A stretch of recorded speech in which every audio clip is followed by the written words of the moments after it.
Hey everyone, I'm coming to you today because I wanted to share my thoughts on the B.Smith, Dan Gasby, Alex Lerner situation. If you guys don't know who this is, B.Smith is a lifestyle guru who was diagnosed with Alzheimer's a few years back, and her husband Dan Gasby has decided to bring his girlfriend. That's right, his girlfriend into the house to live with them, and he is getting a lot of backlash for it. Now, if you want to watch a really good in-depth documentary on this particular thing, I suggest you go over to Paris Milan. She has a great documentary, and that is actually how I learned of this. So even though it is hitting the airwaves recently with, a lot of the backlash is like for the last few days, Paris Milan actually covered this a while ago. So go and check out Paris Milan's coverage of this particular situation and B.Smith. It is definitely a good documentary and you should check it out. Anyway, B.Smith was a model and the original lifestyle and fashion guru. B.Smith was Martha Stewart before there was a Martha Stewart. Barbara Lane Smith worked as a babysitter and lounge singer before she got her big break in modeling in 1976. And she became the second Black woman to snag the cover of Mademoiselle. And from there, she would travel the world, living off and on in France and Italy, where she learned how to love food, drinks, and appreciate beautiful things.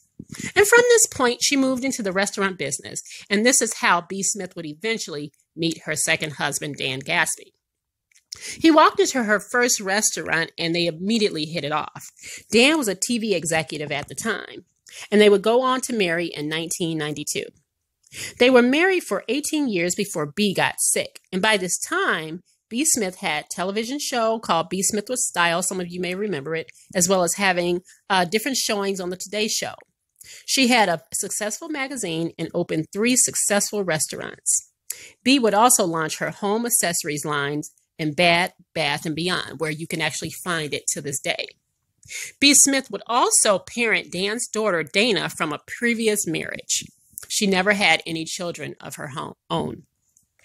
B would begin to show signs of her illness when she made an appearance on the Today Show, showing the audience her chicken wing recipe, and she recalls not being able to remember her words. She was looking down at a bowl, and Savannah Guthrie was helping her at the time, and she just lost her words. She could not remember what she was going to say, even though Savannah was trying to ad-lib for her. That is when she realized that something actually was wrong. The diagnosis came shortly after that, but she actually had been showing signs as early as 2008. As B's illness became progressively worse, she would walk out of her door, sometimes being located near beaches and other odd locations. She would hop on buses and trains and things like that, and she couldn't remember how to get back home. Neighbors would eventually find her and get her back home. And she still continued to work and do appearances during this time. In 2014, B made headlines when she went missing. The couple would eventually leave Manhattan and head to East Hampton, New York, where they now live. They would go on to co-write a book called Before I Forget in 2015. Now, Dan and Alex Lerner met in 2017, spring of 2017. Alex Lerner, the German-born 53-year-old mother of 3, met Dan at a bar. They seemed to have chemistry, as she recalls, from the start. And before she left the bar that evening, she told him in his ear if he ever wanted to talk, to call her, and she left her number. Now, you would think it would have ended there, but the two would eventually meet over coffee. Alex Lerner even speaks of meeting B.Smith and socializing with her at previous charity events. But that didn't stop her from taking Dan up on his offer of having breakfast with him and B. And Alex says she didn't feel like she saw a man, like she didn't see him as a man that was cheating on his wife, because she began to care about B and she started to help B. And soon after, with Dana's blessing, Alex and Dan began to date. Now, of course, we moved to present day, and Alex is now living with B, Dana, and Dan Gasby. Dan is, of course, right now upset that B's fans don't understand his actions, and they're very angry with the living situation. And he insists that B is happy and okay with it. But it has also been admitted that when B.Smith has these very lucid moments, that means when she has moments of clarity, that she actually has had arguments and has clashed with Dan over his flirtations with Alex. So B does understand that something's not right when she has her moments of clarity, but then there are very few moments of clarity. And the reason why I know that is because I understand all too well what it is to live with somebody with Alzheimer's. I'm going to get on that in a minute. I'm going to go back to that story, but just give me a moment. Now, right now, there are a lot of people that are upset with Dan because of this situation. All right. He has lashed out at a lot of people, including Paris Milan. He took to his Facebook and basically lashed out at Paris, calling her a thought with two European city names and something. So I already knew exactly who he was talking about when he said that. Basically, he tried to lambast Paris because Paris did, like I told you, this great documentary on the situation. And he's mad at Paris for, of course, blasting it.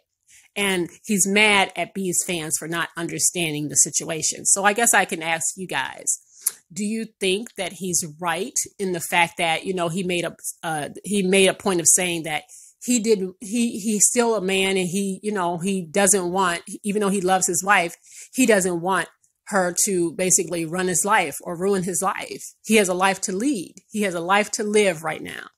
All right. Or do you feel like, to death do his part, he should wait? Or if he doesn't, want this situation, he should divorce B and go on with his life. Now, let's be clear. B.Smith has the money. B.Smith is still, she has a lot of money. Now, I told you this woman had several successful restaurants. She had a magazine. She still has things that can still be bought in Bed Bath & Beyond to this day. So B was very, very successful.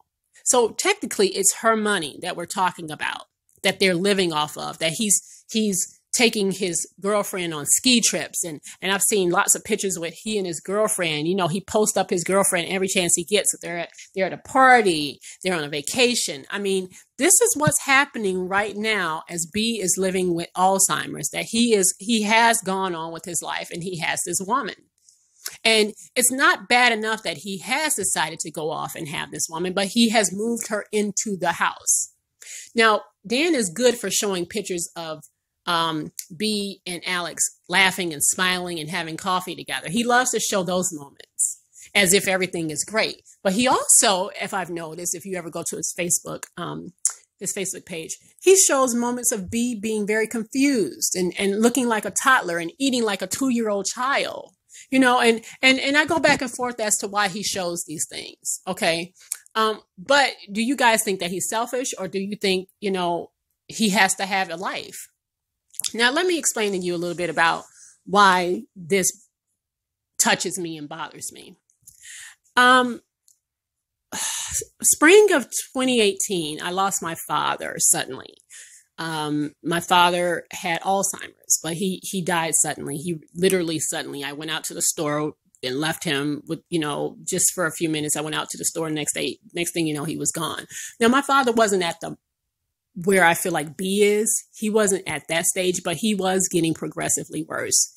It hit me hard because my father went from being this vibrant, active man who drove, who did all these things, who traveled, who did a lot of stuff, to being a man that almost resembled a 2-year-old child. And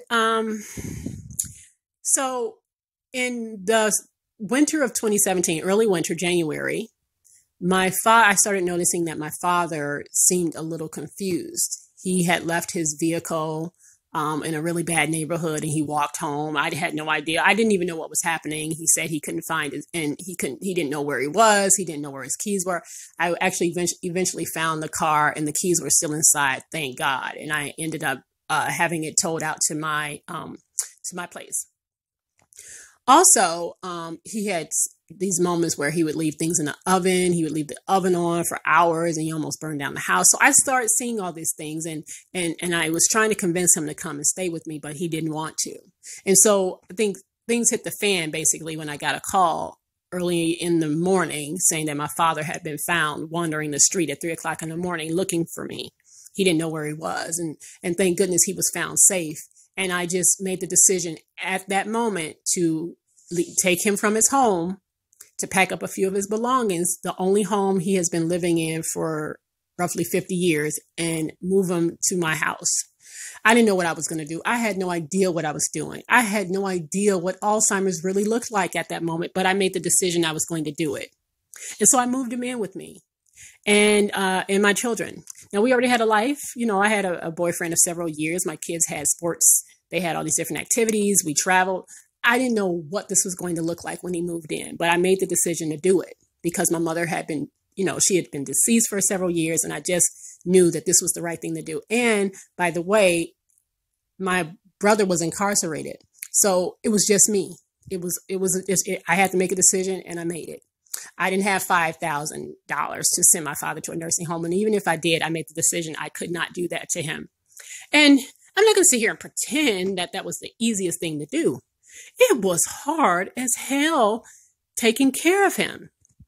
Mind you, I have a career.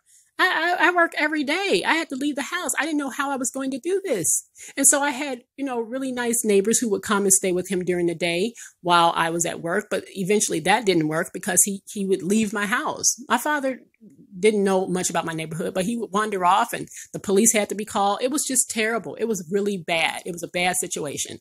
Eventually, he was hospitalized. And during that time while he was hospitalized, I managed to find some support services in the area which I lived in. They offered me adult daycare services for my father free of charge, thank God, where I could take him during the day and he could stay there until I got off of work. It was the best blessing in the world. And it worked until the day he actually died. He was going there until the day he died. So I'm saying all that to say, I do understand how difficult it is to be a caregiver. And I do believe that Dan Gasby loves B. I do. I absolutely believe he loves B. And I also believe that when you are a caregiver and you give up so much, you do need respite. It can take its toll on you. There have been cases of caregivers dying before the actual patient because they become so stressed and worn from what they're doing. It takes a lot out of you.